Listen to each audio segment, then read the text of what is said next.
Halo pemirsa, apa kabar Anda? Dimanapun berada, dari Sabang sampai Merauke, dari Miangas sampai Pulau Rote.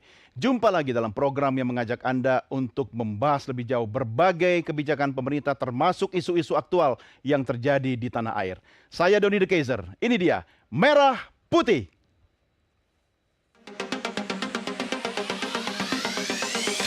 Operasi premanisme berjalan selama 14 hari, kita sudah mengamankan 425 orang.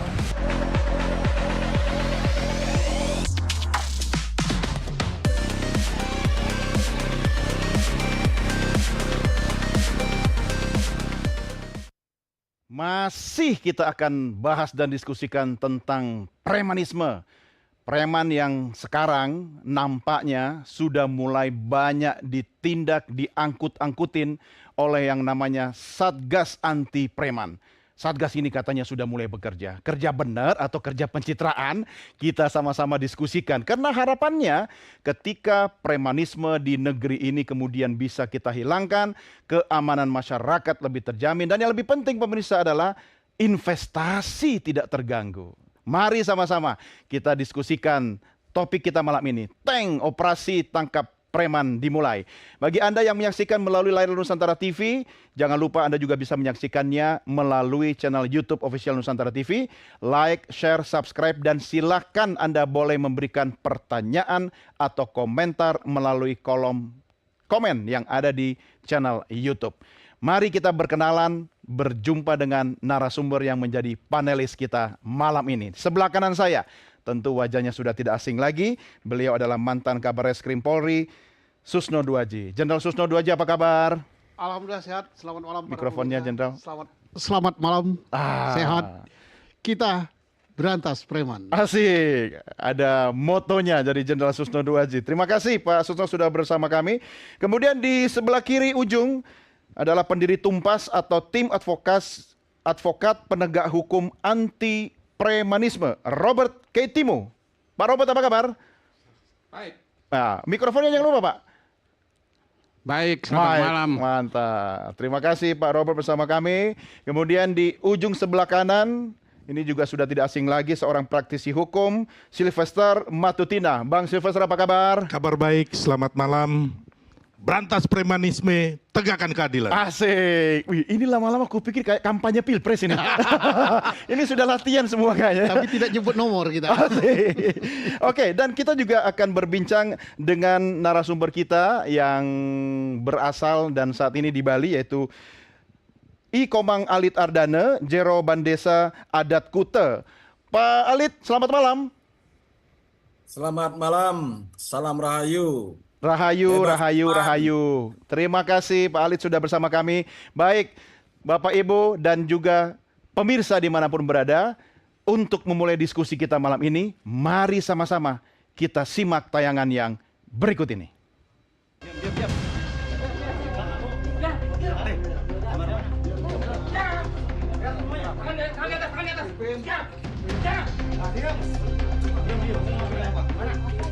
Eksekusi preman di sejumlah daerah terus digencarkan Satgas Pemburu Preman di tingkat Polres, Kodim hingga Koramil. Di Kabupaten Bandung, Jawa Barat, puluhan preman dan anggota geng motor hanya bisa tertunduk lusuh saat dihadirkan ke hadapan awak media pada gelar perkara di Mapolresta Bandung. Operasi Pekat Lodaya II berhasil mengamankan 52 tersangka dengan modus pengancaman, pemerasan, dan pencurian. Polisi juga mengamankan puluhan senjata tajam. Mengamankan 52 tersangka yang terdiri dari ada 5 TO, ya, ada 47 non TO yang dilaksanakan oleh Polresta Bandung dan Polsek Jajaran. Untuk modus operandi, ya, ini ada pengancaman, pemerasan, kemudian pencurian. Ini yang menjadi sasaran operasi. Di Jakarta Pusat, Operasi Berantas Jaya juga berhasil menjaring 28 preman berkedok anggota Ormas di sejumlah titik ramai seperti Pasar Tanah Abang dan Monas. Modus yang digunakan adalah pemaksaan dan pemerasan terhadap pemilik kendaraan dengan tarif jasa parkir yang tidak wajar. Sebanyak 9 orang pun telah ditetapkan sebagai tersangka.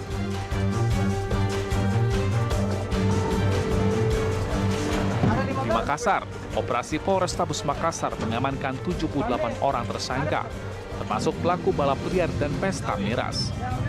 Ratusan liter minuman keras tradisional dan puluhan kendaraan juga diamankan dari lokasi operasi di wilayah Tamalanrea dan sekitarnya. Operasi ini digelar secara intens pada malam hari untuk mengurangi kejahatan jalanan. Mengamankan sebanyak 32 kendaraan roda 2 untuk sementara ini. Dan ada 73 orang, ya, 78. Mereka ada yang dianggap sudah dewasa dan ada yang di bawah umur. Dan kegiatan-kegiatan anak-anak ini sebelumnya dia dapat mengkonsumsi miras. Jadi kita juga amankan mirasnya dan bertujuan untuk melakukan konvoi. Boleh dikata bahwa mereka ada lagi motor. Polisi menegaskan komitmen untuk menumpas premanisme dan kriminalitas serta menjaga keamanan bagi seluruh masyarakat.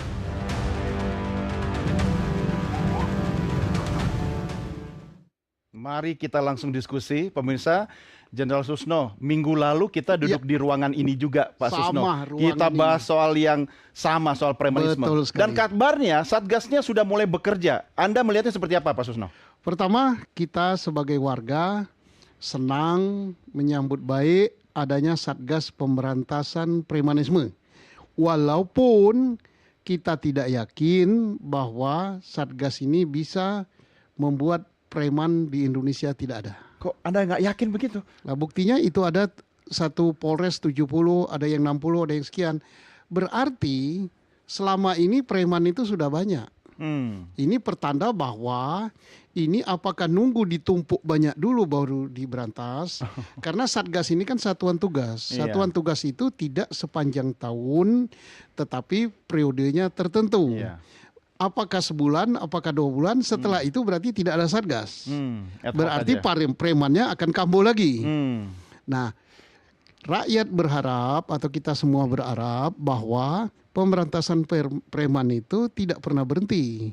Karena preman itu apa yang dilakukan tadi mulai dari mabuk, memeras, memalak dan sebagainya itu adalah pelanggaran hukum. Iya, iya. Itu harusnya polisi cukup dong melakukan. Iya, asal perlu ada rutin, Satgas asal khusus. rutin saja. Kalau rutin itu dilakukan, tidak dibiarkan adanya pelanggaran hukum sekecil apapun, maka preman tidak akan tumbuh. Katanya susah rutin, Jenderal, karena nggak ada anggaran operasional. Itu tugas rutin. Tugas rutin kan anggarannya ada kan. Apa? Ya kita digaji itu untuk melaksanakan tugas yang rutin. Jadi mudah-mudahan artinya pemberantasan preman ini tidak menunggu operasi, tidak menunggu Satgas, tapi terus diberantas. Dan nanti rakyat berharap bukan hanya yang menyengsarakan rakyat itu preman yang bapaknya preman atau kakaknya preman atau mbahnya preman tuh ada. Kita tahu yang siapa? Mafia. Itu mbahnya preman ya? Dan itu menyengsarakan jutaan, puluhan juta, bahkan ratusan juta rakyat Indonesia. Kemarin kan ketangkap preman atau mafia. Pengadilan. Itu 1 triliun 51 kilogram emas. Itu yang ketahuan ya? Yang ketahuan. Dan itu preman, kakaknya preman. Mafia. Kita tahu juga mafia tambang. Iya, iya. Kita tahu juga mafia pajak. Iya, iya. Tahu juga mafia migas. Iya. Di semua sektor ada mafianya. 1.000 triliun. Ya, setelah selesai preman itu diberantas, ya kita harap tidak hanya kita biarkan jaksa bercapek-capek, dengan KPK bercapek-capek, ya semua komponen bangsa ini memberantas mafia. Ya, harusnya ada Satgas anti mafia ya. Ya itu yang diharap. Karena apa? Preman ini, mereka ini sebenarnya kesalahan negara juga. Mengapa mereka begitu? Kemarin kan Pak siapa yang duduk di situ? Pak Niko kan? Iya, Kakak Niko. Walaupun alasan itu nggak bisa diterima ya. Iya, iya. Itu karena perut, karena pekerjaan. karena kesejahteraan, karena pendidikan, dan itu tanggung jawab negara kan. Ya, negara belum hadir di situ, Pak. Negara tidak hadir, tapi hadir-hadir nangkap dia. Nah, ini preman yang besar belum ditangkap. Nah, ini menarik ya. Saya pinjam dulu statementnya Jenderal Susno. Bang Sylvester, ini artinya kan penegakan hukum masih setengah hati, ya kan? Tapi upaya pemerintah melalui Satgas Anti Premanisme sudah kelihatan. Pencitraankah, ad hoc, hanya sekedar kena lagi momentum, atau Anda melihat ini bisa berkelanjutan? Seperti apa? Ya, saya melihat bahwa sebenarnya sudah baik dan bagus ya. Ada sebenarnya dibentuk Satgas itu karena memang ini perintah langsung dari Pak Presiden Prabowo. Tapi memang saya juga sepakat bahwa yang paling penting adalah penegakan hukum. Jadi kalau penegakan hukum ini sudah terjadi, entah itu preman, mafia, atau oknum pejabat, oknum aparat apapun, ini bisa beres. Bangsa ini bisa kita cepat untuk landing menuju Indonesia yang lebih baik. Anda memasukkan diksi oknum pejabat, oknum aparat. Jangan-jangan lebih banyak oknumnya daripada premannya. Jadi kan preman ini kan di-backingin. Ya kan, termasuk ya oknum-oknum ini termasuk mafia. Di-backingin oleh oknum-oknum aparat, oknum-oknum pejabat juga mungkin. Bang, kalau oknum itu 1, 2, 3 ya. Kalau banyak itu apa namanya itu? Oknum-oknum. Makanya kita harus mencari definisi kata yang oknum-oknum ini apa. Bohirnya lah. Iya. Nah, ini menarik ya. Tapi kan Anda semua mengikuti ya kondisi di Bali sempat ramai terakhir, kemudian ada penolakan dari warga. Saya mau update dulu sama Pak Alit Adana di Bali. Pak Alit, ini sampai hari ini kondisi Bali tentu tetap kondusif kan dengan banyaknya ormas-ormas yang bermunculan. Bagaimana situasi Bali saat ini, Pak Alit? Ya, puji Tuhan ya. Untuk saat ini situasi di Bali masih aman terkendali kok. Ya. Ya, karena bagaimanapun kita percaya bahwasannya ada yang namanya desa adat, di mana desa adat juga memiliki sebuah kewenangan untuk mengatur wilayah yang ada di desanya masing-masing. Nah, kalau di Bali memang ada kekhususan, Pak. Betul. Ya, kekhususannya itu adalah desa adat ini yang dipercaya oleh masyarakatnya di dalam tatanan kehidupan bermasyarakat. Ya. Nah, itu salah satu menyebabkan kita masih bisa mengendalikan semua situasi kondisi yang ada di desa kita masing-masing. Apalagi ada pecalang kan di sana kan? Ya, betul. Ya, pecalang itu merupakan petugas keamanan kita, ya, petugas keamanan adat yang kita percaya untuk mengantisipasi setiap gangguan-gangguan Kamtibmas yang ada di wilayah kita. Nah, ini pecalang ini juga kita kedepankan, Pak, dalam mengatur, menjaga daripada stabilitas keamanan yang ada di wilayah desa masing-masing. Pecalang itu Pak Alit sebenarnya SOP-nya seperti apa sih? Fungsi dan tugasnya secara formal itu di sana gimana itu, Pak? Ya, kalau pecalang itu merupakan petugas kita di desa. Formalnya itu menunggu dari komando dari desa, Pak. Menunggu dari komando dari desa karena mereka memiliki SOP adalah perintah langsung dari pengurus desa atau juru desanya untuk melakukan suatu antisipasi terhadap lingkungan atau wilayah kita. Kalau di wilayah Anda sendiri di Kuta khususnya itu ada berapa banyak pecalang, Pak Alit? Ya, untuk di wilayah kami di masing-masing banjar ya, Pak. Di desa itu ada anak ya, di bawah desa itu ada banjar-banjar, kelompok-kelompok masyarakat itu dalam satu wadah namanya banjar. Di setiap banjar juga ada pecalang, di desa ada pecalang, Pak. Nah, di setiap banjar juga memiliki wilayah yang juga mengatur, mengawasi wilayah masing-masing. Di sana pun juga ada petugasnya. Biasanya di masing-masing banjar paling sedikit memiliki pecalang ya 50 orang lah. Oh, lumayan di masing-masing banjar. Ya, kalau seperti di Kuta ada 13 banjar. Oh. Nah, tinggal dikalikan saja. Ya, rekrutmennya gimana itu dan syaratnya apa untuk jadi pecalang? Jangan-jangan mirip-mirip juga dengan ormas-ormas yang ada di dekat-dekat kita ini, Pak? Tidak. Enggak ya? Kalau rekrutmennya ya sebagai petugas pecalang ya artinya mereka tulus ikhlas mengabdi, Pak. Mereka tidak digaji, tidak dibayar? Tidak dibayar, hanya sukarela. bentuknya penghargaan secara sosial saja. Oke. Ini menariknya, beberapa waktu lalu kan kita ketahui bahwa para pecalang yang kemudian bersepakat, berkumpul juga melakukan komunikasi dengan aparat dari TNI dan Polri ya Pak ya, Pak Alit ya di sana ya. Apa yang dibahas, apakah karena memang lagi marak premanisme sehingga kemudian harus solid dengan aparat kita, apa yang hasil pembicaraannya kemarin tuh? Enggak, begini, kita kan percaya bahwa negara ini adalah negara hukum. Bagaimanapun yang namanya aparat keamanan itu yang mutlak itu adalah Polri dan TNI. Dalam hal urusan adat, memang kita memiliki namanya pecalang. Ya. Nah, maka daripada itu kita karena percaya kita berada di satu negara Republik Indonesia, tentunya kita hormat dengan tugas Polri, tugas TNI, maka kita bersinergi lah dengan TNI Polri.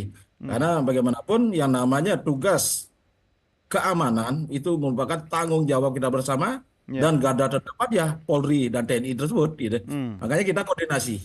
Sampai detik ini koordinasi kita cukup baik dengan TNI Polri dan kita percaya bahwasanya TNI Polri memang sebagai aparat keamanan yang diakui oleh negara. Kita tunduk. Ya, artinya selama ini boleh dikatakan yang membuat Bali itu aman sebenarnya perannya pecalang ya. Karena kalau katanya Bang Sylvester tadi, saking banyaknya oknum-oknum ya kan, ya udah yang tadi Anda ajak ngobrol itu mungkin masyarakat lebih percaya sama pecalangnya begitu. Betul. Betul ya. Karena pecalang itu ya dengan apa namanya? Dengan rasa tulus ikhlas. Betul. Kita tidak memiliki target apa-apa. Target kita adalah bagaimana situasi kondisi wilayah kita, desa kita aman. Ya itu yang menjadi tujuan yang utama. Ya, dan itulah salah satu yang membuat Bali itu istimewa. Ya, oke, saya ke Pak Robert dulu. Pak Robert, upaya pemberantasan penumpasan yang Anda lihat sekarang ini sebenarnya pemerintah serius nggak sih? Atau hanya sekedar gimmick aja? Baik, kami sebetulnya para advokat itu meresah. Ya, resah karena kehidupan masyarakat kita tidak nyaman dengan berbagai premanisme yang terjadi di mana-mana, di Jakarta, di Bandung, di ini. Karena itu memang 2 minggu yang lalu kami berinisiatif untuk membentuk yang namanya tim advokat penegak hukum anti premanisme. Tumpas ini. Tumpas. Kenapa kok tiba-tiba bergabung dalam Tumpas? Apa hubungannya nih? Itu karena kami melihat ini keresahan masyarakat di mana-mana. Karena ini itu kami terpanggil. di Saya semua advokat dari berbagai organisasi advokat. Ya kami tergabung. Termasuk advokat-advokat yang selama ini membela yang katanya ormas preman gitu, enggak? Oh iya, termasuk juga, ada juga itu di dalamnya. ya. Karena yang dilakukan ini kan adalah tindakan premanisme, adalah kan perbuatan pribadi orang kan, bukan apa. Jadi kita bisa memilah mana persoalan yang merugikan masyarakat kan, dan dengan kehadiran kami di sini untuk menyuarakan penegakan Jadi hukum ini murni dan demokrasi tujuannya itu untuk penegakan hukum. Ya, bukan untuk membentuk sebuah wadah agar bisa kong-kalingkong dengan aparat begitu. Oh tidak, tujuannya untuk Komisi 3 ya Pak ya? Di Komisi 3. Apa yang dibahas itu? Kami menyampaikan bahwa kenapa kok masalah premanisme ini bersemarak bertahun-tahun, ini kok tidak pernah ditumpas secara sampai ke akar-akarnya. Kenapa? Ini kan semacam suatu pembiaran, suatu seperti dipelihara itu premanisme ini. Seperti kan? dipelihara atau memang dipelihara? Iya. Seperti dipelihara. Nanti juga karena itu yang kita harapkan dengan adanya tindakan tegas daripada aparat penegak hukum, terutama kepolisian ini. Hal ini kan kami sering menyuarakan, kami sering beraudiensi dengan Kapolri, sering beraudiensi dengan Kabareskrim, dengan Kapolda. Apa hasilnya? Iya, tidak ada hasilnya sebetulnya. Soalnya dulu nggak pernah audiensi ke Pak Susno sih. Pak Susno, katanya dipelihara itu yang begitu-begitu Pak. Saya tidak tahu dipelihara apa tidak ya, tapi kita lihat fakta di lapangan.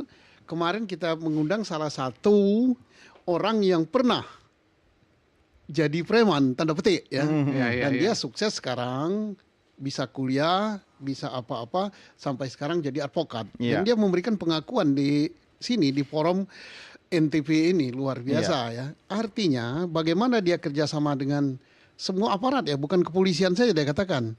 Mulai dari yang berbaju ini, yang aparat sipil dan sebagainya. Artinya itu memang ada di lapangan. Nah, karena artinya yang kerjasama ya, bukan dilindungi. Kerjasama saling pengertian itu. Saling menguntungkan. Nah, saling menguntungkan. Mudah-mudahan dengan adanya Satgas Penumpasan Preman ini, hal itu diputus rantainya. Artinya adanya preman ini tidak terlepas daripada adanya semacam kerjasama perlindungan lah kalau gitu, Pak Robert. Anda yakin Jenderal akan memutus mata rantai kerjasama itu? Sebenarnya agak sulit ya. Sepanjang masih ada pengangguran, sepanjang masih kesejahteraan belum bagus, apalagi sekarang banyak juga orang-orang yang di PHK. Jadi persoalan pertama kalau preman ini adalah persoalan perut, persoalan kesejahteraan, persoalan tenaga kerja, persoalan kemiskinan. Yang ini tanggung jawab dari negara. Berbeda dengan bapaknya preman. Mafia. Kalau mafia itu persoalan ingin memperkaya diri dan ingin yang serakah. Karena triliun ya. Mafia hukum aja terungkap triliun. Mafia minyak 1.000 triliun. Nah, ini udah bukan lagi demi perut. Kalau perut dimasuki 1 triliun itu meledos ya. Ya, ini bedanya begitu. Jadi memutus rantai preman ya negara harus, tanggung jawab negara harus mensejahterakan. Penegakan hukum saya setuju dengan Pak Robert tadi. Hukum harus ditegakkan karena mereka melanggar hukum. Tapi akar masalahnya bukan hukum. Akar masalahnya kemiskinan, kemelaratan, ketidaksejahteraan, ketenaga kerjaan, pengangguran, dan lain-lain. Jadi mungkin nanti akan ada yang nanggapi ini di medsosnya di YouTube. Katanya kemarin saya katakan bukan kemiskinan Pak, bukan masalah perut. Masalah apa? Itu berarti yang menanggapi gitu orang yang perutnya kenyang. Yang buncit.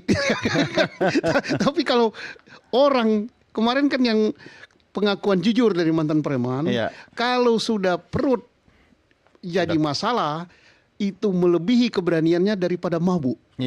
Karena kalau mabuk nggak berani katanya. Kenapa? Baru lari geletak. Orang lapar akan melakukan segala cara. Jadi itu negara harus hadir. Hadir bukan hadir menangkapi, tapi hadir bagaimana mengatasi pengangguran, mengatasi kemiskinan, mengatasi kebodohan, dan mengatasi ketidakadilan. Kenapa saya mungkin begini Bang Sylvester, ini agak ragu juga Satgas ini. Jangan-jangan hanya sekedar sebagai sarana untuk memusatkan komunikasi dan semua akal-akalan atau permainan lebih terkoordinir begitu. Optimisme harus ada, tapi dari perspektif Anda melihat serius nggak sih? Atau karena sekarang lagi pusat perhatian semua lagi ke situ gitu loh? Ya, kalau saya melihat serius karena perintah langsung Pak Prabowo kepada Menko Polhukam dan juga jajaran yang lainnya ya. Selain Satgas itu, saya juga menginginkan bahwa masyarakat dan pemerintah ini, pemerintah harus hadir, berani, tegas dan terukur.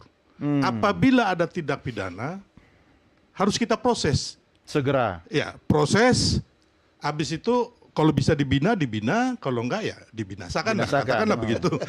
Jadi intinya bahwa semua hal ini premanisme tadi saya sepakat dengan Pak Susno dan Bang Robert bahwa baik mafia premanisme ini akan selesai apabila benar-benar hukum kita ditegakkan itu. Karena sebenarnya perangkat-perangkat ini kan sudah ada. Dan agak sulit karena kata Jenderal Susno tadi banyak mafianya. Ya, karena kan seperti preman sendiri ini kan usernya banyak. ya. Ada politisi, ada pejabat, ada aparat. Itu yang bahkan melihara, ada pengacara, advokat sendiri pun memakai gitu loh. Bagus sekali Pak Silver katakan penegakan hukum. Hukum itu benteng terakhir kita. Preman kalau hukumnya tidak ditegakkan tidak akan terberantas. Termasuk mbahnya preman, mafia. Kalau penegakan hukum kita masih model sekarang, kita tahu pengadilan itu benteng terakhir. Dan benteng paling terakhir itu adalah Mahkamah Agung. Kalau Mahkamah Agungnya saja 1 orang 1 triliun, yang konon kabarnya 1 triliun itu didapat dari 1 perkara, dia ngambil fee 1 miliar. Berarti ada 1.000 perkara. Kalau emasnya itu 51 kilogram, itu benirnya itu 750 juta, berarti ada 750 perkara. Berarti ada hampir 2.000 perkara. Putusan Mahkamah Agung Yang sudah diputus. dengan bayar. Iya. Siapa penderitanya? Ya rakyat. Iya. Kalau ini tidak kita tuntaskan Mahkamah Agung kita ini, kalau diusut lagi, siapa saja hakimnya yang terlibat dalam sekian perkara ini, tamatlah ini. Iya. Ya, Kan itu sudah banyak yang dimutasi tuh, Jenderal. Ada yang ke Ya. Papua. mana mutasinya di ke Bandung kan? Kebetulan rumahnya di Bandung. Jadi saya tambahkan sedikit Pak Ya. Susno. Selain hotline 911 911 itu kan sebenarnya udah ada nih. Ya. Hanya nggak berfungsi, masyarakat pun nggak disosialisasikan dengan baik. Ya Iya. kan ketika terjadi. Sudah pernah coba belum telepon ke situ? Belum Bang. Jangan-jangan nggak ada, cuma mesin doang. Nah itulah. Terus Atau yang malah kedua, ditawarin menu paket mafia tadi. terus yang kedua, masyarakat juga harus berani merekam, memvideokan. Karena kan itu bukti-bukti terjadinya tindak pidana. Jadi kalau menurut saya itu kan mau mafia atau preman, kalau udah ada tindak pidananya, ya diproses gitu loh. Jangan negara membiarkan begitu saja. Bahkan saya lihat preman ini bukan, ya saya bilang tadi, pengusaha juga pakai. Kita baru lagi, bukan hanya meresahkan masyarakat, merugikan masyarakat, tapi juga pengusaha, investor dari luar atau dalam negeri. Kita lihat lagi baru-baru yang terjadi itu di kota Cilegon. Ini Oh, kan iya. gila gitu loh. Iya, Maksudnya iya. ada organisasi masyarakat yang dibentuk oleh undang-undang, Kamar Dagang dan Industri. Pakai tarif lagi. Itu dibentuk oleh undang-undang loh. Iya. Iya kan? Kadin itu. Iya. Terus bersama yang lain-lainnya ormas itu, mereka minta proyeknya itu kan PSN, Iya. proyek strategis negara yang baru ditandatangani oleh Pak Prabowo. Iya. Itu proyeknya 15 triliun, jadi mereka minta 5 triliunnya untuk organisasinya Iya. mereka nih. Ya wajar lah orang dia belajar dari kakeknya, kata Pak Susno, para mafia itu. Sebentar, katanya tadi kata beliau advokat juga banyak yang pakai preman itu. Oh, Anggota iya. Anda banyak apa nggak yang pakai preman? Jadi begini, kita ini kan penegakan hukum terhadap premanisme bukan hanya dalam kalangan preman, tapi semua lembaga-lembaga hukum di kepolisian, di kejaksaan, di Mahkamah Agung, seperti saya sepakat dengan Pak Sutrisno tadi, Pak Kusno tadi, bahwa penegakan hukum itu untuk semua para advokat sendiri, Iya. kita yang menyuarakan ini banyak memang advokat yang kong kaling kong yang Dengan preman. mafia, ya yang mafia. bersifat preman. Mafia Banyak malah. sekali. Mafia. Jadi Apa? Biasanya itu bentuknya seperti apa? Kong kalingkongnya itu apa? ya kong kaling kongnya itu ya dalam menangani sebuah perkara supaya perkaranya itu bisa menang, ya dia bisa Yang nekan itu bicara preman. dengan ada di pengadilan itu kan ada panitera, ada orang-orang yang memang khusus untuk melobi, Oh. melobi ini ya bisa kong kaling kong di situ. Jadi yang maju Nah. buat lobby-lobby itu preman. Ya, ya. Atas perintah advokat. Ah, Dibayar dong bukan, dia. itu biasalah advokat di lembaga Nggak peradilan apa-apa, ini seperti kan buat advokat buat itu kita ada aja. sambil memperbaiki. Ini. Iya, Ya Itu- kita itu, tujuannya Pak- untuk Pak Don. memperbaiki ini. Caranya lebih halus. Lebih halus Nah, ya. Tapi korbannya lebih besar karena di atas preman caranya halus melobi kan. Iya, iya. Itulah gaya mafia kan.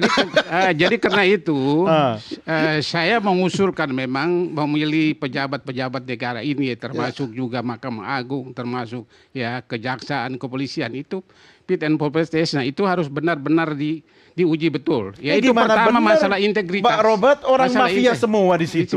Terutama masalah integritas moral itu yang paling penting di negara ini gitulah. Jadi yang kedua dan ujiannya ketiganya bukan itu yang bukan masalah- ujian ilmiah ya Pak Robert ya. Ya itu yang Integritas. masalah intelektualitas, tapi masalah moral itu yang Moral, paling penting ya. di negara ini. Iya. Kemarin waktu di Komisi 3, Anda sempat komplain nggak soal grip yang kemudian sudah di mana-mana membesar begitu, kemudian apa yang Iya, memang kita juga dengar pendapat dengan Komisi 3, kita menyuarakan itu perlu juga ada ormas-ormas yang notabene ya memperjuangkan kader-kadernya menjadi calon-calon pemimpin, tetapi banyak juga tindakan-tindakan mereka mengatasnamakan GRIP, tapi tindakan-tindakan yang melawan hukum, melanggar mereka hukum gitulah. mengatasnamakan GRIP, Iya. tapi sebenarnya tanpa sepengetahuan pimpinan di GRIP begitu. Ya, kita tidak tahu, tapi karena itu Oknum kan juga. oknum kan, iya. Tapi Di kita mana-mana sikapi. ada oknum ya. Tapi kita menyikapi karena itu dari Jadi, grip ya, dari grip. Pak, ya. itu Karena bagus sekali. Apa yang dikatakan Pak Robert itu bagus ya. Tetapi kita harus membedakan antara preman dengan ormas. Ya. Karena ormas ini jumlahnya puluhan ribu dan ormas ini bagus sekali tujuannya Ya. dilindungi oleh undang-undang Betul. dalam rangka memelihara negara kesatuan Republik Indonesia, keamanan dan sebagainya. Ormas ya. Tetapi manusia yang mengawaki ormas itulah yang Ya. berperilaku preman. Ya. Itu yang dikatakan Pak Robert. Dan saya Ya. sangat setuju dengan Pak Sylvester bahwa orang-orang ini harus ditindak secara hukum. Ya. Ormasnya jangan kita salahkan. Ormas bagus. Ya. Mereka dibuat dengan undang-undang. Ya. Tetapi perilaku daripada aparat Orang-orangnya, daripada yang ngawaki ini pertanyaannya mengapa dia begitu bisa sedemikian lama sampai ketangkap 70 orang selama 1 minggu. Ada satu Polres ketangkap 60. Jadi hampir ribuan yang ketangkap. Apakah ini dibiarkan? Padahal jelas kata beliau, sekecil apapun itu pelanggaran hukum. Saya dengar gini, Jenderal. Kadang-kadang, ini tolong diluruskan. Anda kan orang dalam, kabar reskrim lama. Iya. Itu sebenarnya sudah ada komunikasi. Bahkan mungkin sudah satu grup WA itu. Kita tangkap kau dulu ya. Ya kan? Nanti kemudian minggu depan lepas ya kan. Kemudian ada simbiosis mutualisme begitu, saling membutuhkan gitu. Benar nggak sih? Saya tidak mempunyai seperti itu. Tapi mengapa sampai terjadi seperti itu? Itu praktek di lapangan. Semua sudah diungkap di dalam forum Merah Putih minggu kemarin. Ya. Memang ada terjadi seperti itu. Kong kali kong Ya, juga. kalau saya membantah hal itu, berarti seolah-olah saya melindungi diri saya sendiri kan. Orang yang melakukan pun sudah ngaku. Nah, karena itu ini masukan untuk Satgas, masukan untuk negara bahwa negara hadirlah di situ. Ya, ya. Pengertian negara hadir, menegakkan hukum, yes, it is the first. But akar masalahnya apa? Perut, pekerjaan, kemiskinan dan sebagainya, termasuk ketidakadilan. Mengapa saya katakan ketidakadilan? Ini masalah hukum kan? Adanya ketidakadilan terhadap putusan atau terhadap tindakan pemerintah atau putusan aparat hukum yang tidak adil menyebabkan preman hadir pada suatu tempat. Karena apa? Misalnya eksekusi yang tidak benar, tanah rakyat yang dirampas. Mereka memohon kehadiran negara untuk mempertahankan tanahnya, hak miliknya, yang ini hak hakiki yang diwariskan oleh nenek moyang dirampas. Maka negara tidak hadir di situ, kepada siapa mereka menangis? Nah, apakah perbuatan yang kita namakan preman tanda petik yang melindungi tanah rakyat ini perbuatan tercela? Ataukah perbuatan daripada negara tanda petik yang melindungi kepentingan-kepentingan yang berbuat mafia, yang berbuat tidak adil kepada rakyat? Misalnya dia terusir dari suatu pulau, haknya dirampas, ganti rugi yang tidak adil. Ini yang preman yang mana ini? Yang berperilaku preman. Sampai sulit membedakan. Ya, kita harus berpikir situ, jangan melihat Negara bisa jadi preman. Nah, saya katakan tadi negara bagus, tapi isi yang mengawaki negara inilah mafia. Mafia 1 triliun, mafia 51 kg emas, mafia yang memutus yang tidak benar, mafia yang melindungi, yang memaling hak kita. Ada satu lagi, Jenderal. Kalau saya tidak masuk ke commercial break, saya dianggap preman sama produser saya. Kita rehat dulu ya, nanti kita lanjutkan di segmen berikutnya. Pemirsa, jangan kemana-mana, Merah Putih segera kembali sesaat lagi.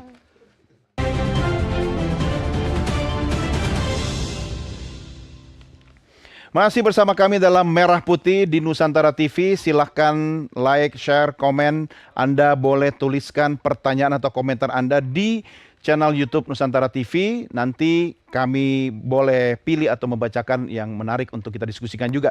Masih dengan para panelis kita, saya ingin kembali ke Bali dulu. Pak Alit, kemarin kan sempat heboh di Bali, para pecalang, kemudian warga menolak hadirnya ormas GRIP ya. Nah, bagaimana kondisinya setelah adanya penolakan warga dan juga para pecalang di sana, Pak Alit?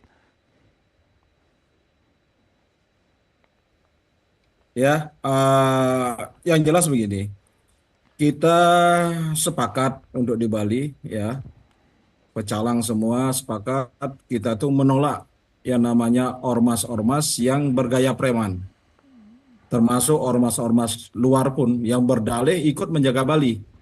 Karena kita merasa bahwasannya kita masih mampu kok menjaga Bali. Tidak perlu ormas-ormas dari luar, ormas-ormas yang berdalih ingin ikut menjaga keamanan yang ada di Bali gitu.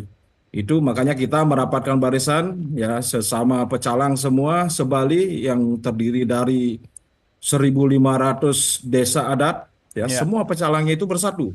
Ya, bersatu padu. Semua menyatakan sikap bahwasanya menolak ormas-ormas yang berdalih ikut menjaga keamanan. Itu Kita masih yang mampu. berdalih menjaga keamanan. Tapi ormas-ormas yang memang benar membantu keamanan atau tujuannya positif banyak juga di sana, Pak Alit. Ada indikasi ormas-ormas semacam demikian yang ingin masuk ke Bali.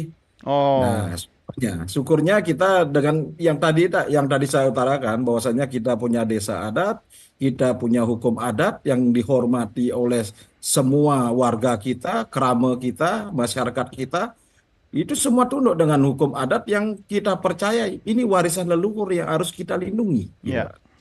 Ya, sehingga kita merasa bahwasanya ormas-ormas apapun itu dalihnya kalau sudah, saya ingin ikut menjaga keamanan. Tunggu dulu, kita sudah mampu untuk melakukan itu. Tidak perlulah untuk itu. Gitu. Ya, kalau mereka Kalau dalihnya ormas menjaga yang aja. keamanan kan minta uang keamanan kan. Kalau pecalang ya kan itu semuanya yang bahaya. sukarela kan, nggak ada bayar-bayar. Iya, makanya saya setuju dengan apa yang disampaikan oleh Jenderal tadi dan dari Pak Robert dan Pak Sylvester. Itu saya setuju, Iya. betul. Karena ini preman-preman, ya awalnya sih ormas ini baik. Tahu, tadi berkamuflase jadi preman. Nah ini yang kami takutkan. Justru yang kami khawatirkan sekarang, Pak, ini adalah ormas-ormas yang sifatnya membentuk kedaerahan. Oke. Nah ini yang kami khawatirkan. Iya, Ya, iya. ya anggaplah contoh umpama NTT membentuk ormas NTT. Ini gitu. kampungnya Pak Robert. Ada ya itu karena kami khawatir kami kalau masuk ke Bali tentu akan benturan dengan kedaerahan kita, gitu Iya, Pak. Lebih iya, baik iya. kalau masuk, ayo jadi sahabat kami, jadi saudara Ya, kami. menyatu Tidak lah perlu- ya, nggak boleh kotak-kotak Menyatu, begitu kami ya. welcome. Tapi emang boleh Iya. Pak, misalnya warga atau bukan orang Bali itu kemudian jadi pecalang begitu, misalnya saudaranya Pak Robert dari NTT mau melamar dites jadi pecalang, boleh nggak? Nah, yang jelas pecalang itu adalah petugas keamanan yang memang beragama Hindu. Karena awalnya itu kan itu petugas syarat adat. utamanya. Iya, petugas adat, Pak. Tapi Oke. kalau memang nanti ke depannya itu bisa diperluas, umpama di luar daripada agama Hindu, mungkin nanti ranahnya mungkin di luar daripada tempat ibadah kita, mungkin kita tugaskan. Kan sama, Oke. ya sama halnya artinya kita merangkul semua. Karena di hukum adat kita, Pak, yang namanya awek-awek, di sana diatur semua warga kami. Ya, ada namanya warga Wadan, artinya warga asli, ya asli dari desa kita. Ada namanya kerama Tamiu, itu warga di luar daripada warga kita. Oke. Tapi dia ada di Kuta, dia ada di Bali, kita anggap juga sebagai warga kita. Iya, Kita iya. hormat juga, gitu. Ya, yang penting bagaimana sebenarnya bermitra ya dengan sesama Bermitra. komponen masyarakat. Tuh tadi Pak Alit bilang tuh teman-temannya Pak Robert tuh banyak juga yang bikin ormas tapi harus satu kampung semua. Saya Ya. setuju. Nah, Iya, mikrofonnya lebih Pak, baik janganlah bentuk ormas kami. Nah, ormas ke daerah. Apa yang sendiri. disampaikan oleh Pak Putu, saya kira di Jakarta ini ya bisa dibentuk pemuda ya seperti di Bali ini. Di sini misalnya pemuda Betawi atau Iya. karena ini kita terdiri dari berbagai suku Iya. bahasa ya bisa dibentuk pemuda Nusantara. Ya, Nah, jangan sebagai kena hanya contoh satu bagaimana kampung, untuk- satu suku aja gitu Iya, kan. iya. Gabung aja gitu. Ya digabung aja. Tujuannya kan baik untuk Iya, benar. kenyamanan. Jadi bangsa. mungkin kalau pecalang di Bali itu memang beda karena satu sisi kan pecalang itu kan mengamankan kegiatan keagamaan dan Iya. juga menjaga pura-pura selama Iya. ini. Jadi menurut saya kalau di Bali ya cukup para pecalang itu. Iya, iya. Enggak, tapi tidak tertutup kemungkinan juga organisasi masyarakat. Saya juga punya namanya Solidaritas Merah Putih. Merah Putih. Solmed. Tapi kami punya visi misi yang jelas. Pertama, memupuk persaudaraan antar anak-anak bangsa, terus melakukan kepedulian dan kerja nyata buat rakyat, merawat Pancasila dan menjaga NKRI. Jadi benar-benar kami itu umpamanya masyarakat yang kena stroke, nggak punya kursi roda, nggak bisa beli, kami berikan bantuan. Terus ada juga adik-adik yang SMA, kuliah, dia nggak punya apa, kita berikan beasiswa kerjasama dengan beberapa kampus. Itu bentuknya ormas ya? Iya, karena harus terdaftar sebagai ormas. Iya, iya. Bang. Ini ormas yang benar kata Jenderal Susno tadi. Oh ya kan? iya, karena Yang kita lain itu masuk angin kayaknya. punya visi misi yang jelas untuk bangsa kita, untuk anak cucu kita. Uangnya dari mana itu, Bang? Kebetulan uangnya dari saya, terus kami punya apa namanya teman-teman yang pengurus dan juga bantuan dari teman-teman yang donatur yang melihat bahwa kita sungguh-sungguh berbuat untuk rakyat. Anda punya banyak donatur itu injek kaki nggak atau pakai parang nggak di Kami leher? nggak pernah minta-minta dan juga tidak pernah membuat proposal. Nggak perlu mengajukan Nggak. 5 triliun. Nggak perlu, tapi karena mereka melihat kita beri bantuan kayak COVID kemarin, kita bikin vaksinasi, terus kita punya, terus ada teman pengusaha bilang, bro, lu kayaknya perlu ambulan deh. Ya udah gue bantu, dikasih. Jadi kami nggak pernah minta-minta juga dan nggak pernah memeras. Ya, jadi saya hanya menyambung tadi Pak senior kita Pak Susno bahwa memang itu semua perut. Tapi kalau kita melihat bahwa kan kita juga tidak bisa memberantas mafia atau preman ini saat ini kita nunggu sampai perutnya kenyang semua. Nah, kita melihat begini senior. Jadi contohnya pemberantasan triad di Jepang. Atau di Amerika itu di Kolombia itu ada Escobar. Ya kan? Terus yang di Amerika itu siapa namanya toko mafianya itu, nah, itu kan kalau negara benar-benar mau sama seperti di Hong Kong, itu beres kok, bersih kok. Yang penting supremasi hukum paling atas dan benar-benar negara punya niat untuk menegakkan keadilan. Idealnya begitu, supremasi hukum, bukan supremasi mafia. Iya, benar. Masih benar. Supremasi mafia sekarang. Ini saya mengutip statementnya Jenderal Susno. Kapan itu Pak Susno supremasi hukum itu betul-betul jadi panglima? Saya sangat sependapat ya. Berantas preman itu caranya apa? Nomor 1 hukum.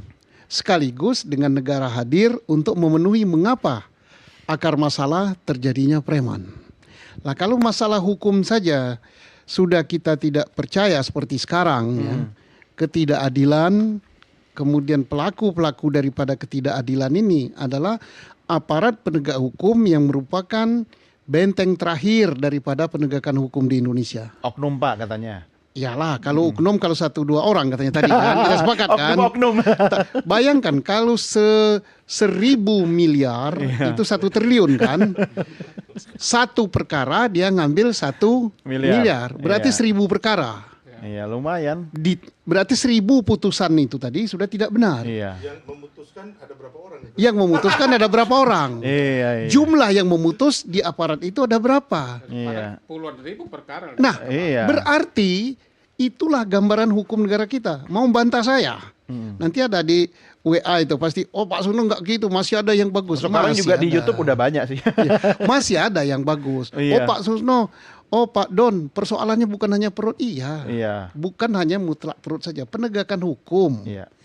Penegakan hukum, kemudian nyambung ke masalah perut, gitu. Bukan perut usus buntu. Tapi kan tetap harus dimulai. Harus dimulai dari hukum. Nah, kalau aparat penegak hukumnya udah seperti ini, ya saya nggak bisa jawab lagi gimana cara ngatasinya. Ya minimal saya berharap lah sama Pak Robert dan teman-teman advokat itu apa langkah konkretnya yang kemudian sekarang harus dilakukan itu fokusnya kemana dulu, Pak Robert? Kita beraudiensi dengan Kapolri melalui Kabaris-Krim Polri, terus kemudian ke Komisi 3 DPR untuk menyuarakan perlu hukum menjadi panglima di negara ke ini. Mahkamah Agung tidak? Itu kan mafia, hukum menjadi panglima. Dia lagi fokus ke preman.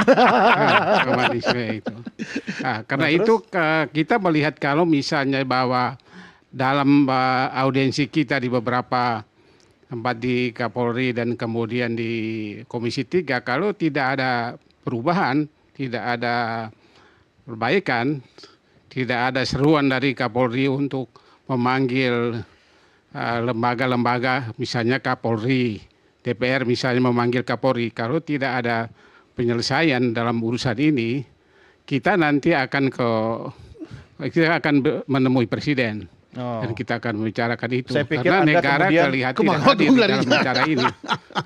Saya pikir Anda ketika tidak ada follow up dari aparat, kemudian Anda turun ke jalan ngumpulin sama preman-preman begitu. Nggak begitu juga kan? Iya, tidak seperti itulah. Ya. Kita pasti menyuarakan Oke.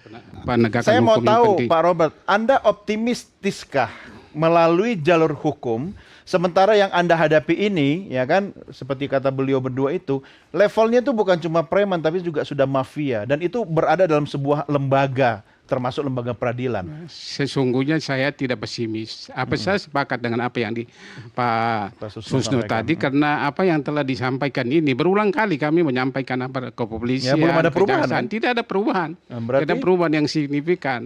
Karena itu memang gerakan yang dilakukan oleh teman-teman ini, oleh advokat penegak hukum anti premasi harus dilakukan bersama-sama dengan masyarakat. Jadi karena memang kelihatan negara tidak hadir dalam permasalahan ini. Ya, jadi saya setuju memang negara harus menyikapi apa yang diinginkan. Anda kan katanya kalau tidak ada tindakan tidak didengar akan menghadap presiden. Ya. Presiden sudah memerintahkan Menko ya kan untuk membentuk Satgas anti premanisme. Lah, sebenarnya dari mana memulainya sih, Bang? Kalau Anda lihat ini benang kusut yang sudah terlanjur karut-marut gitu kan, tetap harus dimulai gitu loh. Ya, jadi intinya bahwa pembentukan Satgas itu adalah kemauan yang baik dari presiden. ya Harus kan? kita apresiasi. Harus kita dukung. Harus kita dukung. Hanya saja di situ benar-benar harus hukum ditegakkan. Kalau umpama hanya nangkap-nangkap gitu, habis itu besok juga dibebaskan, harus Iya. ada proses hukum yang jelas. Ini mau dibina atau benar-benar melanggar pidana masuk penjara atau apa gitu loh. Ada punishment. Terus yang kedua, yang hotline itu biar masyarakat juga bisa menelpon apabila ada kejadian, merekam. Terus yang paling intinya semuanya ini harus dibersihkan gitu loh. Apanya tuh? Ya instansi kita semua Dari oknum-oknum. dari oknum-oknum dan mafia itu. Ya tutup dong instansinya. Ya memang ini susah. Tapi kita melihat Hong Kong ya, kita melihat Hongkong kan sampai menutup kepolisian waktu itu ya, Ya itu karena memang kan merekrut ulang semua. politisi juga bermain kan. Kita nggak usah munafik. Mungkin kita semua ada yang juga berasal dari preman atau pernah menggunakan jasa preman, ya kita nggak usah munafik juga. Tapi intinya bahwa saat ini kita mencoba untuk benar-benar ayo sama-sama kita berantas ini karena sudah darurat sekali. Ya, Sama seperti halnya korupsi. Iya, iya. Gitu loh. Kita juga nggak bisa biarkan tadi Pak Susno bilang atau teman-teman memang benar. Itu benar sekali, tapi kan kalau kita menunggu sampai sejahtera ini berapa tahun lagi gitu loh. Sedangkan kita ini udah kronis dan benar-benar darurat. Makanya saya tadi mengatakan bahwa kita lihat bagaimana Jepang itu bisa memberantas triad, ya kan? Terus Amerika bisa memberantas Al Capone atau Kolombia kemarin dibantu oleh DIA-nya Amerika memberantas si Escobar. Ya kan, di Hong Kong juga gitu. Hong Kong sekarang ya kalau mau dilihat udah nggak ada gitu loh. Jadi Pak Don, sependapat sekali dengan beliau ini berdua. Kuncinya itu semua ada di penegakan hukum. Ya. Masalah perut ada di penegakan hukum. Masalah kesejahteraan ada di penegakan hukum. Apalagi masalah keadilan. Mengapa penegakan hukum? Tidak dipungkiri negara Indonesia ini super kaya. Iya. Super makmur. Apa yang nggak ada di negara lain ada di Indonesia. Singapura tidak seperti kekayaan Indonesia, tapi kekayaan Singapura bisa menjadi investor terbesar di Indonesia. Kenapa? Karena penegakan hukumnya baik. Tapi penegakan hukum kita, lihat saja berkali-kali. Bukan saya tidak senang kepada lembaga peradilan ya, bukan saya karena melindungi lembaga kepolisian baik, tidak. Tapi faktanya pengadilan kita kayak gitu. Kemarin ketua pengadilan Jakarta Selatan ketangkap. Kebetulan katanya tesis dokternya tentang korupsi. Lah, kalau lembaga pengadilannya kayak gini, gimana kita mau kekayaan negara mau kita lindungi? Ngelindungi kekayaan negara itu bukan dengan selimut yang tebal atau dengan terpal atau dengan baja. Dilindungi dengan hukum.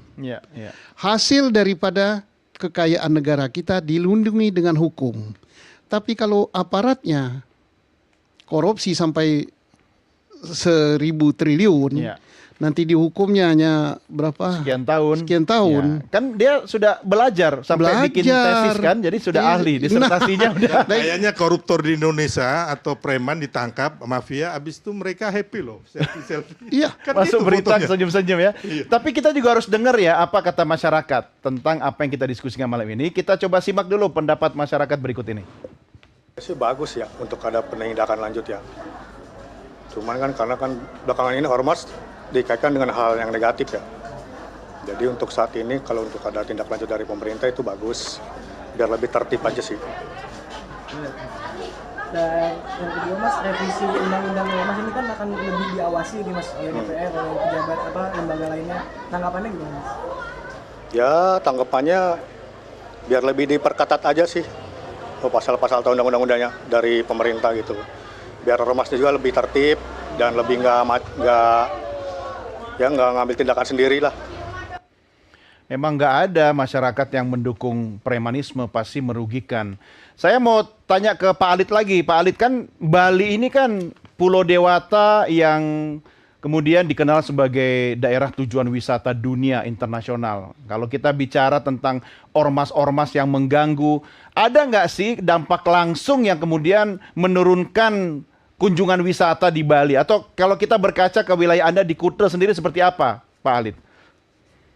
Ya, jelas ya, kalau bicara di wilayah Kuta, yang namanya kalau premanisme itu merajalela tentunya akan sangat berpengaruh terhadap kunjungan wisata. Bukan hanya kunjungan wisata, dan masyarakat pun juga akan merasa mencekam, merasa terganggu keberadaan premanisme itu gitu.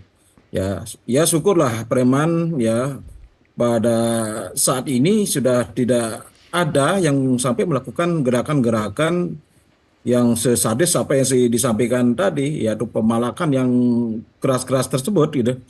Tetapi kami tetap waspada, makanya kami ingin mengedepankan yang namanya garda terdepan desa adat itu dengan pecalangnya itu, dan berkolaborasi dengan Polri.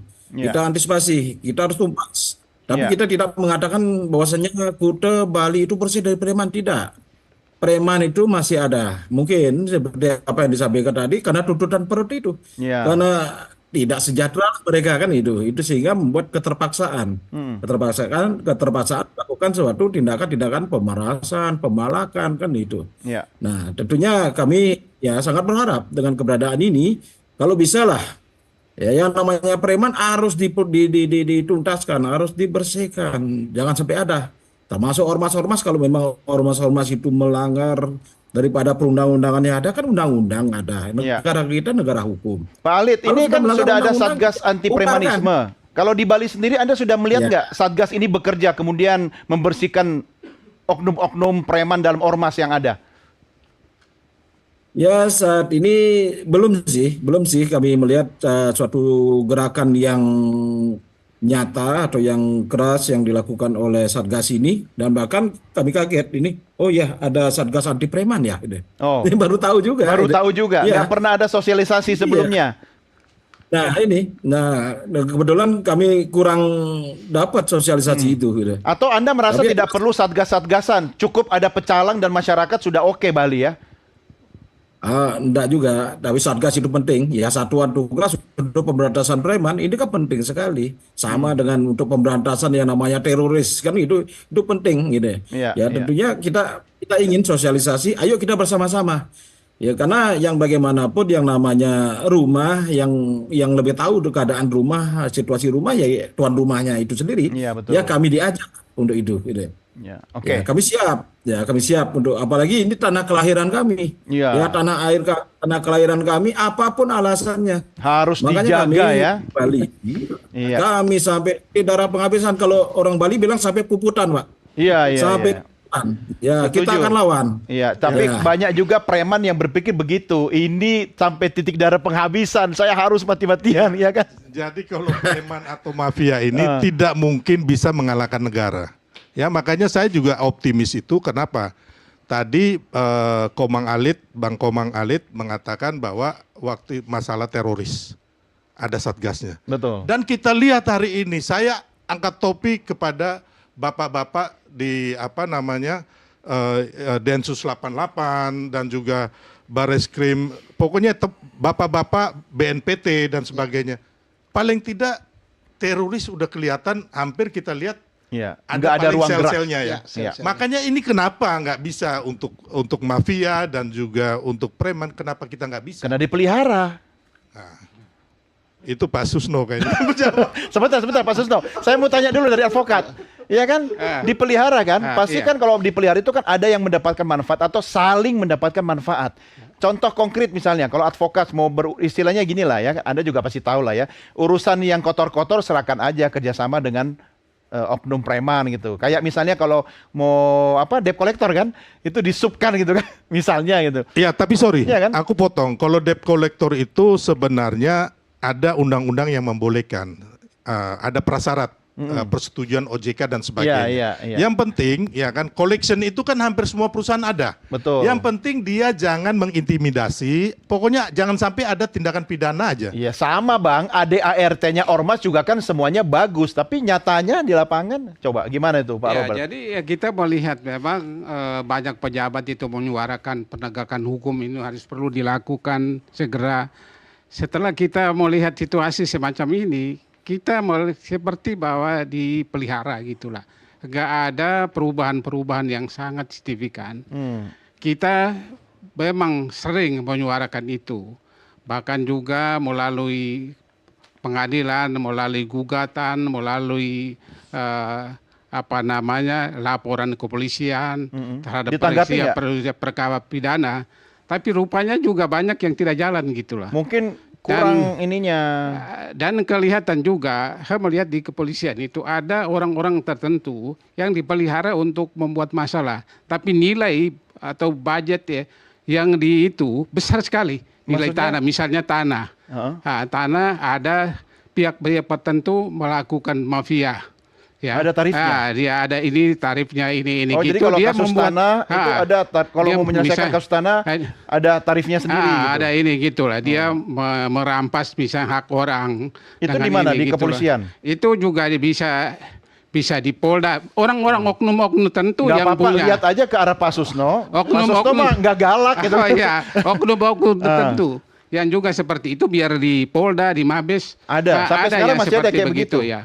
Jadi maksudnya saya potong sedikit, memang kita benar-benar aparat kita, instansi kita di semua lini harus bersih, termasuk politisi. Jangan juga besok mau cari suara kasih uang gitu loh. Nah, ini kan dan kita dari rekrutmen umpamanya mau masuk jadi aparat ataupun di ASN semuanya harus pakai duit. Berarti kan besok harus mencari kembali. Iya. Itu loh. Karena sudah keluar di depan, jadi harus balik modal. Iya. Jadi Pak Don dan para pemirsa sekalian, ini bagus sekali ya. Yang kita diskusikan masalah preman, tapi ternyata ini berkembang. Ada preman yang besar sekali gitu, yang namanya mafia tadi. Kemudian gimana ngatasinya? Akar masalahnya apa? Selain masalah kita katakan perut dan sebagainya. Kan mafia nggak lapar Pak Susno, mereka udah kenyang. Itu keserakahan. Serakah. Nah berarti di mana masalah pokoknya? Ketidakadilan dalam penegakan hukum. Siapa pelakunya? Aparat penegak hukum. Siapa aparat penegak hukum yang merupakan benteng terakhir yang penyebab jebolnya segala masalah ini? Pengadilan. Percuma Polri menyidik dengan bagus, percuma kejaksaan menuntut dengan bagus, percuma beliau-beliau ini membela hak kliennya di dalam keperdataan, kalau putusan di situ pada tingkat yang mempunyai kekuatan hukum tetap mental bisa dibeli dengan sekian miliar. Bayangkan berapa ribu putusan pengadilan yang tidak adil yang dibeli. Ini saya ini nggak ngomong, ini fakta yang terungkap di pengadilannya Bapak. Benar sekali. Pengadilannya Bapak itu juga termasuk pengadilannya saya, pengadilan Pak Don. Mau kita apakan ini? Sekarang Pak Susno, ini ada Satgas. Dia mau memberantas premanisme. Tapi di dalam Satgas itu oknum mafia banyak. Emang bisa? Ya sementara alhamdulillah ini suatu langkah yang bagus. Tetapi soal hasilnya ya wait and see. Ya pasti lagi akan kembali seperti itu. Nah, mengapa kembali seperti itu. Saya ini kan bekas orang dalam, Kabaris-Krim. Selama saya jadi polisi, mulai dari saya pangkat Letnan 2 dulu ya, Ibda sekarang sampai sekarang, sering sekali operasi preman ini, sering sekali operasi pekat namanya, penyakit masyarakat masuk di situ, sering rapat sampai bosan. Kalau setiap operasi ada tanda jasanya, mungkin udah sampai ke sini tanda jasanya. Persoalannya selesai nggak masalah preman? Ya bukan saya. Jadi sebentar, saya tambahkan. Bang Sylvester, saya kasih kesempatan setelah break ya. Oke, kita rehat dulu pemirsa, jangan kemana-mana. Merah Putih segera kembali sesaat lagi.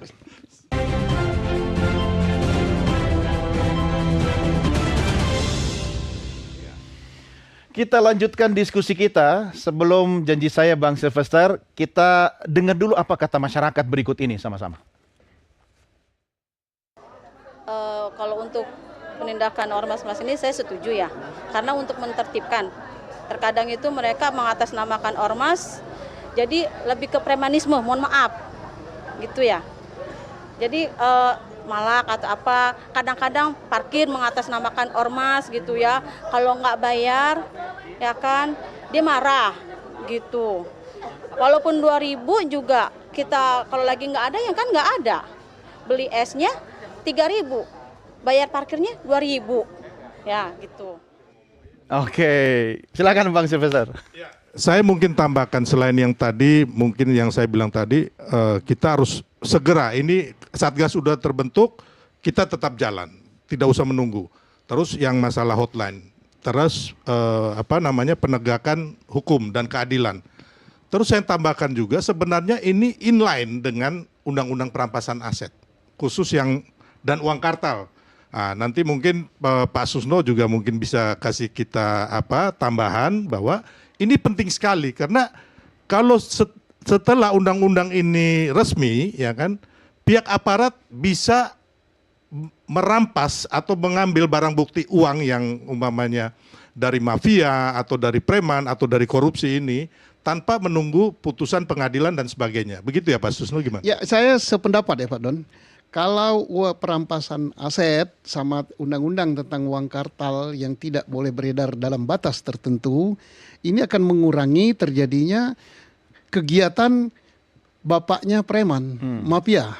Transaksi mafia. Transaksi miliaran bahkan triliun dalam jasa suap, mengambil kekayaan negara, itu kan tidak melalui transaksi elektronik atau melalui pencairan cek, tetapi melalui dibawa buntelannya sekarung gitu kan. Kalau pecahan uang Singapura itu apa? 100.000 dolar yang tertinggi. Dolar Singapura. Iya, itu sekarung itu bisa ratusan miliar itu. Nah kalau itu tidak boleh lagi transaksi seperti itu, ya ada yang nangis gitu. Yang nangis mbahnya preman, mafia. Kemudian perampasan aset juga gitu. Kalau perampasan aset itu diizinkan sebelum ada putusan pengadilan dan sebagainya, maka seperti kasus Pertamina Pertaniaga yang hampir 1.000 triliun, itu saya yakin yang bisa kerampas nanti nggak sampai 100 triliun mungkin, nggak sampai saya kira. Kemana? Ya mungkin ada, tapi dilindungi mungkin atas nama istri, atas nama orang lain, orang ketiga. Tapi kalau begitu ada bau-baunya aliran itu, ya rampas saja. Kan katanya gampang Pak, tinggal mengikut aliran duit kemana aja kan? Ya, untuk follow the money kan agak susah ya, karena transaksinya transaksi elektronik. Tidak elektronik lagi. Mereka lebih pintar ya kan. Maling ini selalu satu langkah di depan daripada aparat akalnya. Tapi mestinya aparat tidak kalah akal. Jadi mari kita dorong undang-undang perampasan aset dan undang-undang transaksi dengan menggunakan uang cash itu dikurangi. Tapi Anda masih yakin dan percaya junior-junior Anda, Jenderal, yang sekarang masih pakai seragam akan mampu menegakkan hukum? Asal kita secara moral mendorongnya, karena mereka kan semuanya pada umumnya well educated ya. Mereka berpendidikan bagus, berpengalaman bagus, tapi mungkin mirrornya tidak bagus. Apa mirrornya? Kacamatanya. Kacamatanya ini kan junior ini akan mengikuti perilaku senior. Kacamatanya apa? Lo itu di lembaga itu sekian triliun. Di lembaga sekian triliun. Nah, ini artinya apakah harus kita dulukan memberantas yang itu, yang ini sependapat dengan beliau, simultan, serentak gitu. Pemberantasan preman yang recehan, ya. Kemudian yang lebih utama pemberantasan mafia yang langsung, ya mafia itu artinya koruptor-koruptor besar yang grogoti aset negara, yang itu hak kita bersama. Makanya gaji Bapak tidak bisa dinaikkan karena negara nggak sejahtera. Termasuk pensiun saya nggak bisa naik. Kalau Pak Susno kebunnya udah gede gitu kan aman. Anda masih percaya nggak sama aparat kita sekarang, lembaga peradilan kita? Termasuk di dalamnya. Sebetulnya begini ya, secara hukum kan aturan itu udah ada semua. Sekarang tinggal kemauan daripada aparat penegak hukum itu. Apakah ada kemauan itu? Saya tidak mau lihat ada perkembangan untuk menuju ke itu. Iya, pertanyaan saya sederhana. Sekarang ini masih percaya apa tidak? Tidak percaya. Tidak percaya. Kalau Anda tidak percaya, apa upaya yang bisa dilakukan oleh teman-teman advokat ini? Biar itu yang penting, karena ini adalah aparat penegak hukum ya di semua level kekuasaan ya, di lembaga peradilan, di kepolisian, di kejaksaan, di KPK itu sendiri. Saya mau mengharapkan supaya perlu ada pemilihan pemimpin yang baru. Pemimpin apa ini? Artinya pejabat-pejabat yang baru ke depan itu Jaksa Agung itu diberi Ketua Mahkamah Agung, Kapolri juga. Iya semuanya. Harus itulah semuanya. Jadi harus diproses. Betul-betul moralitas itu menjadi syarat utama. Selain intelektualitas dan keberanian untuk menindas penegakan hukum, untuk menindas untuk penegakan hukum dan menindas para Pak Robert, yang melihat moral itu gimana caranya? Sama yang ngetes moral gimana ya? Yang ngetes moral itu siapa gitu? Iya. Indikatornya apa itu, harus jelas itu. Ya, orang kita harus melihat dalam perjalanan hidupnya, dalam realitas hidupnya rekam jejaknya dia, itu bisa dilihat dari situ. Itu bisa dinilai dari situ. Gitu Atau mungkin perlu suara netizen ya. Misalnya Bapak itu ditunjuk jadi pimpinan ini. Netizen bersuara, saya dulu pernah ngasih duit sama Bapak itu. Iya. Tapi nggak boleh fitnah. Iya. Kan? Kalau cuma buat gaduh berisik aja ya nggak benar. Beliau kan sering katakan hotline ya kan. Tapi kadang-kadang nomor yang diberikan hotline itu tidak ada jawaban gitu. Selain apa yang diusulkan tadi undang-undang perampasan aset, saya perlu juga undang-undang pembuktian terbalik itu juga perlu dilakukan saya kira. Saya kira itu seorang pejabat itu bisa dilaporkan oleh misalnya pembantu rumah tangganya, dia bisa lihat. Dia bisa lihat kok ini mungkin dia baru pejabat 2 tahun tiba-tiba. Pak Robert katanya mau ketemu presiden ya. Jadi nanti saya titip aja Bapak biar presiden ini mengawasi terus, tidak lupa. Jadi Bapak nanti bilang, Pak, kata Sylvester, Bapak itu kita angkat menjadi Panglima Jihad melawan korupsi, mafia dan premanisme. Itu Pak. Berat. Oke, sebentar. Saya harus akhiri, tapi saya kembali ke Bali dulu ya. Pak Alit, kita mau belajar dari Anda, teman-teman pecalang dan juga warga Bali agar bisa diadopsi masyarakat lain di seluruh Indonesia tentang pentingnya masyarakat guyup. Di sana ada pecalang juga. Agar ormas-ormas yang kemudian menjalankan aksi premanisme itu bisa kita berantas. Apa yang bisa Anda sampaikan buat warga di tempat lain, Pak? Ya, yang jelas kita tidak memberikan ruang ya kepada premanisme di rumah kita, di tempat kita, di daerah kita. Ya, salah satu contoh ya, kebetulan saya sebagai ketua adat di daerah wisata di Kuta.